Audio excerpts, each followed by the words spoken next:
Hello and welcome to the Oddschecker Royal Ascot preview. This is Thursday, we've done Tuesday, we've done Wednesday, and after this we'll be doing Friday and Saturday. So if you enjoy listening to it, if you enjoy watching it, then make sure you check out the other days. I'm the host, George Elek, and to my right I have professional punter and all-round shrewie Mike Spence, and to my left I have professional punter and all-round shrewie Andy Holding, who's also Oddschecker tipster as well. And make sure you look out for his daily horse racing tips and especially his Ascot tips. But we're going to get a bit of insight into where his head is at on the eve of Royal Ascot, and on this podcast we'll be covering Thursday.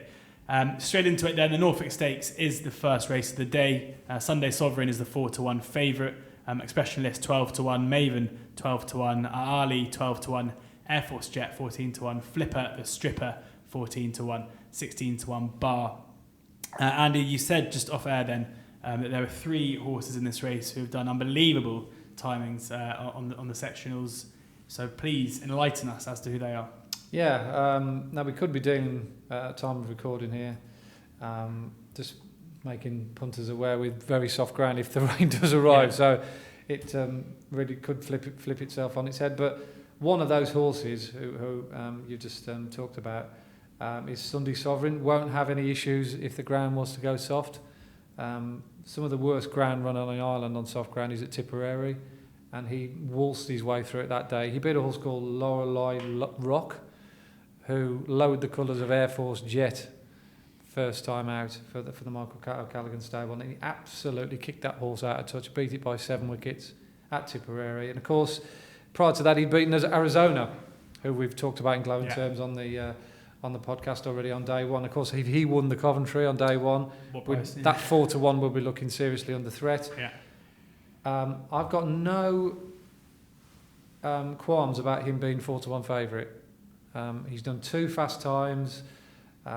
He's trained by a guy, Paddy Toomey. I think he's going to be the next big thing in Ireland.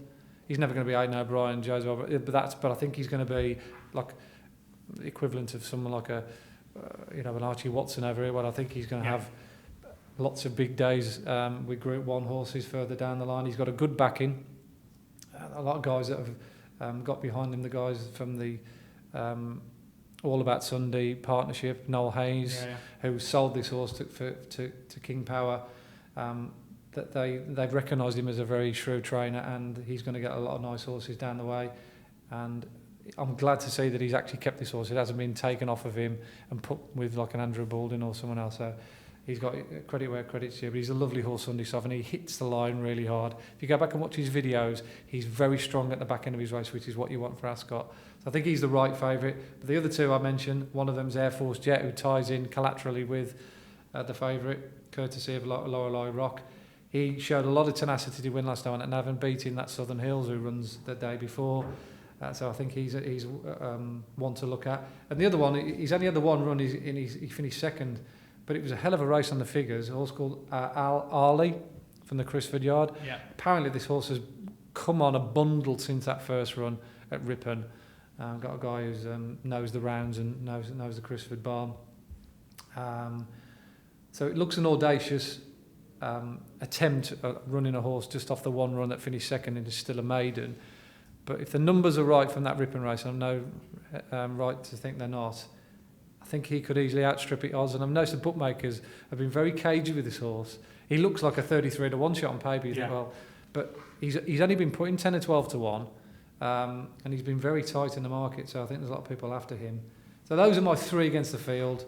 I would be amazed if I end up tipping anything else. So it might be an all guns blazing bet on Sunday Sovereign if things go well, or maybe I might muck about with a couple of others. But those are my per many 1 from 3 Always job. mucking about, Andy. But Ali 12-1 with 365 Hills, Betfred and Totesport, Air Force Jet, Betfair, BetVictor and Paddy's are all 14s, as are Black Type. And then the Jolly Sunday Sovereign is 4-1 with a fair few firms, but 3-1 in places as well. So you may have to be quick if you want to take that 4s. Mike, where similar thoughts, or have you got a couple of other ones? I can see why 4-1 could be considered big, and maybe it is, but it is a race that, as we're speaking at the moment, we don't have the decks, and again, there could be, if you want, I mean, the price might have gone by then, but we could have 28 runners in here, and he could get a horrendous draw as well, and that concerns me a bit. So I won't be playing until closer to the race, and I'll also be praying the rain doesn't come, because one horse I really like in here, who is 10 times the price at 40 to 1, is Firepower. And I know that this horse, I've seen it, and it's an absolute beast of a thing. And it won very well at Salisbury on debut. It was 5 to 6 favourite. I mean, there was no secret that this horse was seriously well regarded. And he was going very, very well behind Temple of Heaven in a conditions race last time, which might not be the strongest piece of form, but this horse wasn't able to show his best. He was hampered at quite a crucial time when looking like he was travelling like, I thought, the best horse in the race. He ran like a 5 furlong horse, and I spoke to Clive Cox straight after it, and they said that Ascot was going to be his gig over 5 straight away. And obviously he hasn't posted the sexy figures that Sunday Sovereign's posted, but at the same time, at 40 to 1, I'd be very happy to back him all the way down to sort of 25s as well. I just think fast pace, 5 furlongs. I'd want the ground to be on the quicker side for him, which is a slight caveat in case the rain does come. But I think Firepower at 40 to 1 could run very, very well. Firepower at 40 to 1, that's with Ladbrokes and Bet Victor. On to the second race of the day then, and we have got the Hampton Court Stakes. And the market here looking fairly open, as you'd expect. Cape of Good Hope and Fox Chairman are the joint 6 to 1 favourites.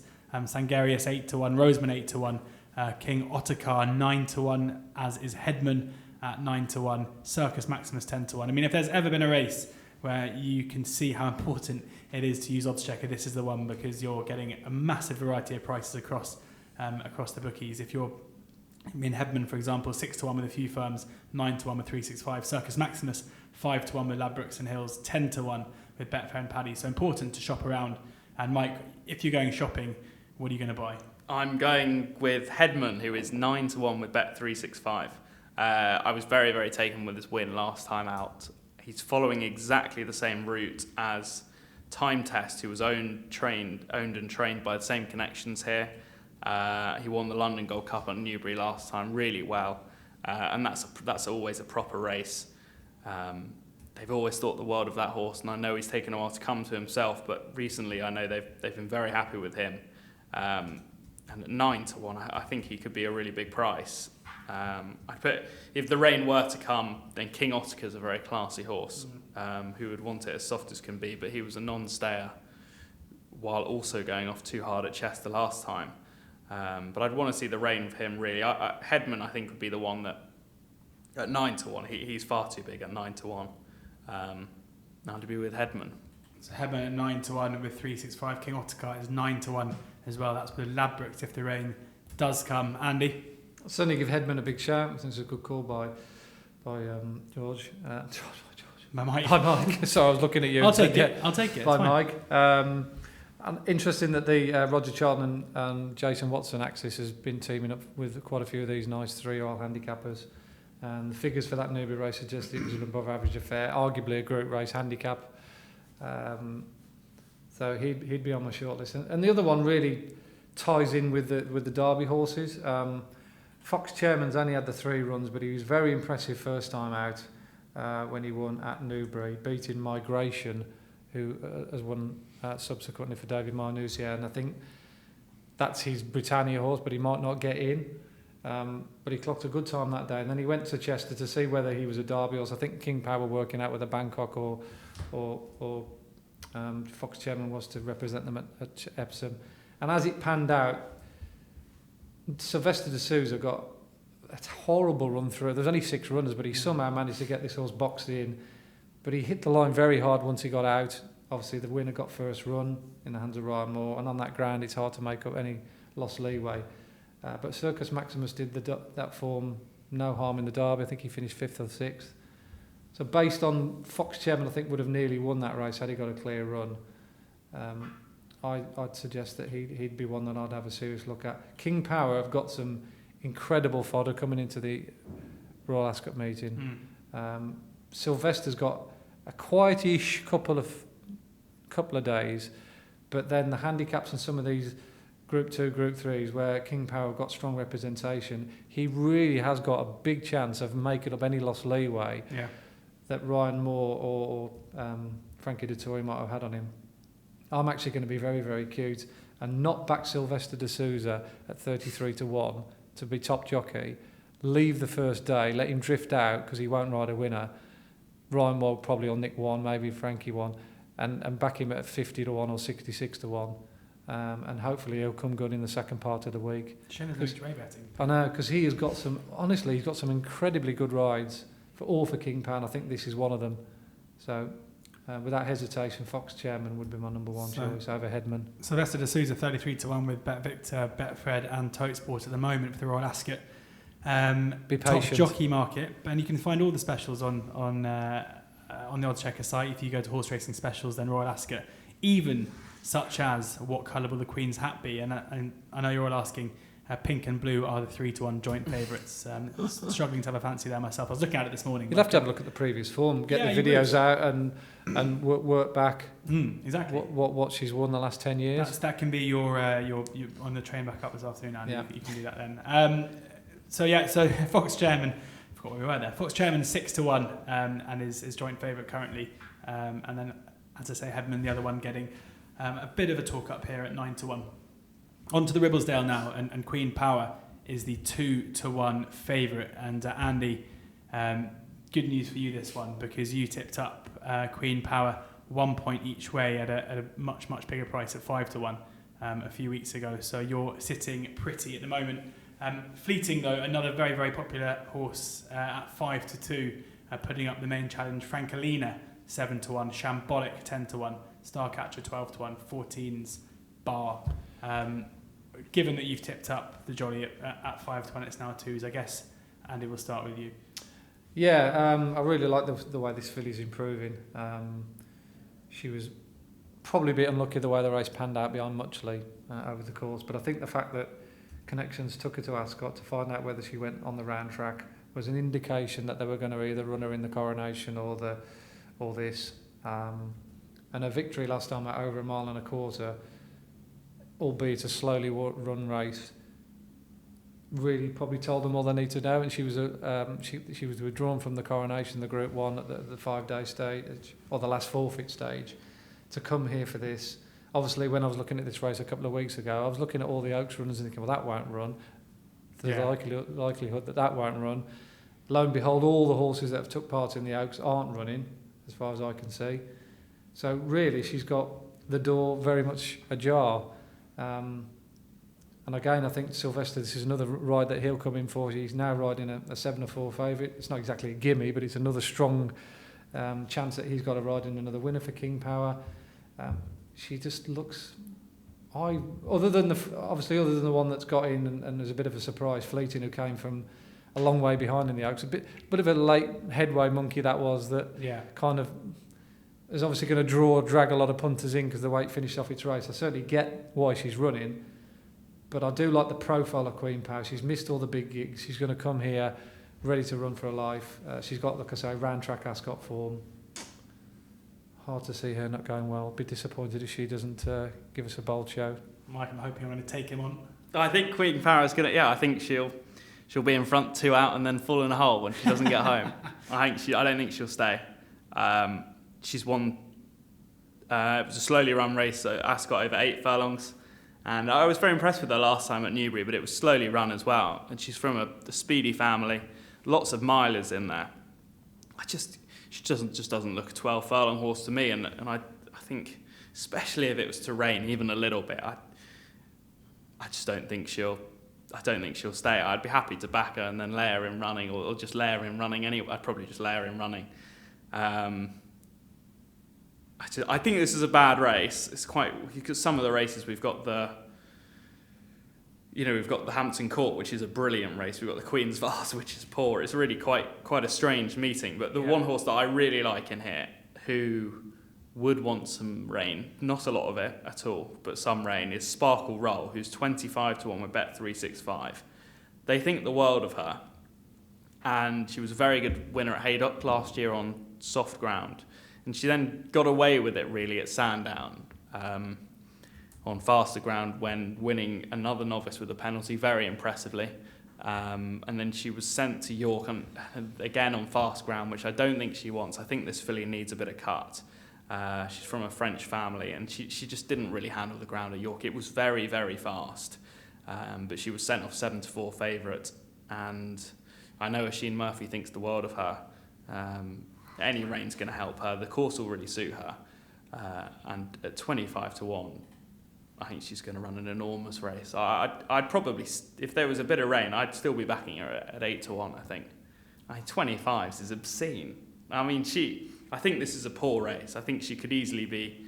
I think Queen Power's the most talented on what we've seen, but I really don't think she'll stay 12 furlongs. And Sparkle Roll at 25s. I mean, that is just it's like someone's forgotten a decimal place. The Mike Spence Super Yankee from these podcasts is going to pay an absolute fortune, because another big price fancy there at 25-1 and a very good case made for it. Ascot Gold Cup time now, and Stradivarius is the 6-4 favourite, 6-4 standout with Bet365. Cross Counter 5-1, DXB 6-1, Kew Gardens 7-1, 16-1 bar.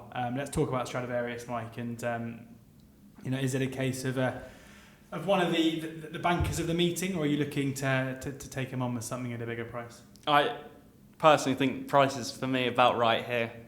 No bet for me, and it's a watching race. I think this is one of the hardest races he's had so far.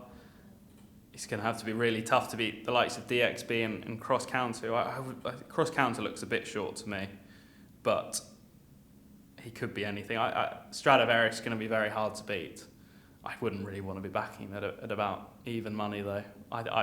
What price would Stradivarius have to be for you to make him a bet? Probably about 7-4. Okay. I think that to make it a bet, I really wouldn't, but I wouldn't want to be laying him. So, But I just think even money is tight. But he's the one to beat. He's got the form. He's very, very solid. So Andy, 3 places, even money favourite. This is your bread and butter. Talk me through it. Yeah, I think this is a race that's going to polarise opinion, and bookmakers will definitely be puffing their chest out here with Stradivarius. Depends on the conditions. We've talked about that. We could get any amount of rain. We might not get any. If we don't get any, then Stradivarius, I think, is a worthy 6-4 favourite. He just gets the job done. He just wins. He is a professional winner, albeit he sometimes looks as though he's putting his backers through the mixer, like he did in this race last year when he beat Vazarabad and Torsiador, and probably a below par order St George. And what you've got to ask yourself is, this crop of young horses now coming through, arguably a better bunch. Your likes of Cross County, your likes of DXB, they've come from sort of like that group, 1.5 miles, mile 6 level. You chuck into the mix Kew Gardens, who looks like being a runner, and not forgetting some of the sort of dyed-in-the-wool older horses. I think this is arguably a tougher test than what Stradivarius had last year on paper, and he was 7-4 last year, and he's 6-4 now. So I don't see him as a great value bet as it stands. I was really impressed by a horse called Call to the Bar. I think this will be popular with the ladies and the women that like the pound each ways in the silver ring.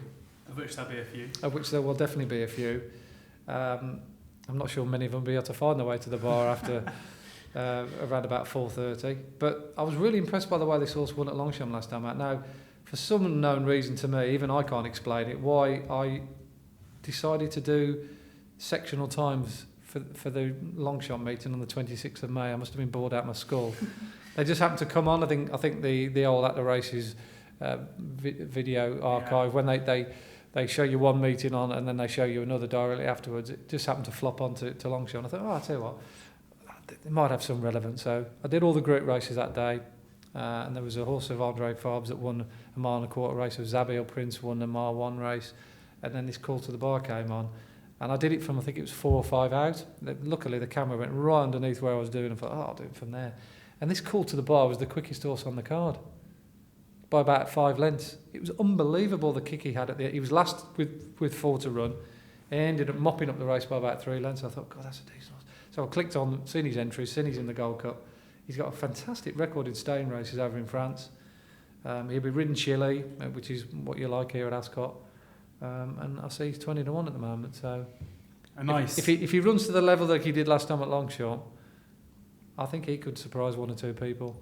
I must say I wasn't expecting to tip up a There you French go. horse who's never raced in the UK on That pace you've probably never heard of. No, I haven't. So, I mean, hopefully I'll be seeing his name on Thursday afternoon. Yeah, he's definitely on the holding sheet. Yeah, perfect. That's good. Next up is the Britannia rattling through Thursday here. Not a single figure price horse in the race. Valorum 10-1, King Adamar 12-1, Motta Fawit 12-1, Beatboxer 14s, Basic Law 14s, Dubai Legacy 14s, or Mohamed Migration, Davidenko, Beat Le Bon, Dunkirk Harbour all 16-1, 20-1 bar. Put it out to the floor. Who's the fancy here? Who's the bet? This is without question one of the best races in the meeting. There are, I would say, minimal between 5 and 10 group horses in this race lurking as handicappers. They're not necessarily right for this here and now, but even maybe a run or two down the line. I think Beatboxer's one of them. He won in a very fast time at Haydock, coming from a long way back. I think Valorum is one of them. He sweated up really badly at Yarmouth last time. He almost bowled over, but he still managed to win. And the race that he won at Newmarket the time before has worked out incredibly well. I think he's a very, very smart horse, but he's definitely worth looking at in the paddock beforehand. Hero was really impressed with his victory the other day. I think he could be group class. Or who was unlucky in that Haydock race behind Beatboxer. He got the job done really nice at Newmarket. I think the stiff mile will suit him. I think King Adamar's a nice horse. He's running the right races and his time figures have been very good. And there's a couple that might not necessarily get into this race, which just shows you the strength of it. I think Migration's a very, very useful handicapper. He's rated 90, but probably to David Marnousier's horror, he hasn't been shoved up in the ratings enough for him to get into this race, because he was very unlucky behind Fox Chairman first time up. He should have won at Sandown next time out. I think it was the Isha Cup, wasn't it, when he was second to Mazaru? But the form of his last win at Newmarket has worked out incredibly well. Smile and Mile has won since. There's been horses further down the line that have come out of that race. I find this race, at this very moment in time, a complete and utter headache, because I've got so many horses that I want to back, but it'll just be about prices, ground and draw. That'll be the only thing that'll sway me one way or the other. If Migration got in, he'd almost be one of my best bets in the meeting, but he's number 41 on the card. Yeah. He need a miracle. I think it's 32 maximum. We live in hope. It's a world that we all live in hope. Maybe a lot of rain. Yeah, we just, there might be a whole host of defectors and he might get in, but it's a shame that I think he might miss out. Mike, you must be happy to King Adamar getting a talk up, given the Bell Rock form. People who haven't listened or watched the Tuesday podcast won't know what we're talking about, so I recommend you go and look back. But yeah, I mean, as Andy says, a lot of horses here who are probably destined for wins in non-handicap company. But which of them are catching your eye? I'm in the Migration camp as well. I think he's probably the best handicapped horse in the field, and he's not going to get in. But if you back him now at 16s, you get your money back if he doesn't, if he's balloted out. So he might not be the worst anti-post bet at 16-1. One that I think will run well, that is 40-1, another big price one, who I think is better than the 104. He sat too close to the pace last time when chasing Beatboxer home. And he doesn't have as much in hand as a few, but I think he's very solid and I think he'll run well. Is Duke of Hazard. He ran in the French Guineas behind Persian King. He was competitive in some big races last year. I think he could run very well at 40-1. I think he's a very solid horse, and he's probably a bit better than the 104. And I think there are a few negatives around the top of the market. A few of them have got a few holes in them, and I'd be happy to chance him win only at 40-1. I mean, he could even be bigger on the day because he hasn't got the sexy profile that a few of the others do. But I think he's quite solid each way. 5 places or something like that at 40-1 on the day. I think he's a solid horse, and I think he'll run very well at that price. Duke of Hazard is 40-1 with Labrooks and Coral. I was going to make a gag about you being a Chelsea fan, but I thought it might be a bit too close to the bone after what's happened in the last couple of weeks. Hazard no longer. On to the last race of the day. This is a brilliant race. I think the one horse in here who I probably would have actually backed to win the Queen's Vase, but is running in the handicap instead off 94, is Questionnaire, who is 12 to 1. And this is a very, very hard race, but Questionnaire was in the Queen's Vase and they were strongly considering it, and Frankie's been dropped on this all week. He's only had 3 starts. He's chased home some very good horses, and he's a strong stayer who ran off a slow pace at Leicester last time, and he will run very well off 94. I think there's no 12 to 1 each way. I mean, I'd be very surprised if he's not in the 4, but one horse who I think is the horse to beat here, and I really do hope he wins, because I own his half-sister.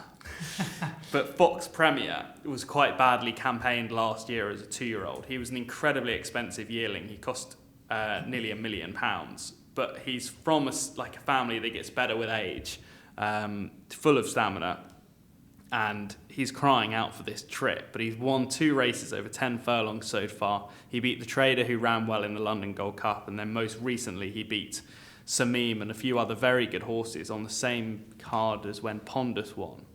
And his time stacked up brilliantly against that, and he will relish this trip of 1.5 miles. Another Sylvester de Sousa horse. And Fox Premier at 10 to 1. I mean, I'd be very happy to back Fox Premier and Questionnaire each way at those prices. I think both of them have got £10 in hand. So Fox Premier 10 to 1, with a few firms including Ladbrokes Hills, Bet Victor and Coral.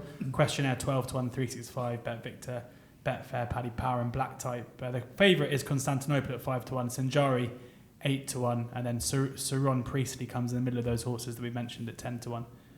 And a couple of bullish shouts there from Mike. Are you singing from the same hymn sheet? Yeah, I don't think Sylvester de Sousa is the kind of character that loses too much sleep at night. I think he goes to bed fairly relaxed. But I think even he would have a job choosing between Fox Premier and Good Birthday. Both King Power horses. Of course, he's ridden both of these two to victories this season. Fox Premier's win last time out at Sandown was absolutely staggering. For anyone that looks at in-running markets, everyone wanted to lay Fox Premier. Sylvester literally could not get this horse to drop his head at Sandown. They went a good pace, and yet he still fought Sylvester all the way down the back straight. He was still reefing and pulling. I think he went out to 7 or 8 to 1 in running, quite rightly as well. Should just add that Sylvester's already picked Fox Premier. I know he has, yeah. And the Sheen's going to ride Good Birthday. Yeah, absolutely, yeah. So how this horse then still managed to power clear of horses that are useful to me, who got basically a freebie off the front. It was astonishing. I back up Mike's sectionals as well. He ran quicker than Pondus from 4 out, off the back of pulling very hard. Now, he can't afford to pull again, so he'd need to be buried in the pack, and I want to go good gallop. I could see some going down to Swindley Bottom and being a bit free, but he's one of the most talented horses I've seen this season.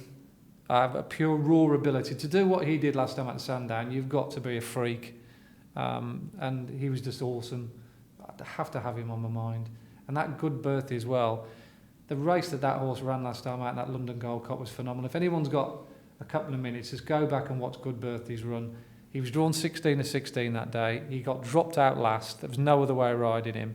He's made up an unbelievable amount of ground to virtually be in front at the furlong pole. But the law of physics basically took over, and he ended up finishing third. He just couldn't quicken against the two that got a first run on him. He also made his running up on the slowest part of the track that day. He needed to be down the middle. The Trader's come out of that race and run really well. There's been other horses that have franked that form. Both of these two horses have got in here off 96, and it's a real coin toss even. For me, I'd probably have to just back the both horses because I just think they're immensely talented. Good Birthday currently 16 to 1 best price for Ladbrokes. Paddy Power and Betfair go 7s. So either they agree with you, Andrew, or they've seen a fair bit of juice already on Good Birthday. Wow, Ladbrokes 16 to 1.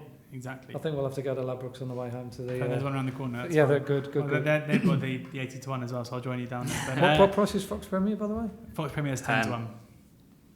Dutch the 2, yeah. 10 to 1, 16 to 1. You won't go too there you far have wrong. it. A confident Dutching from Andy to finish the Thursday preview, the Oddschecker preview. Thank you so much to both of my guests. We've already recorded and filmed Tuesday and Wednesday. We're going to do Friday and Saturday combined now. So if you've enjoyed this and if you think the guys have flagged up a couple of interesting angles, then make sure you listen or watch to those two as well. And thank you very much for listening.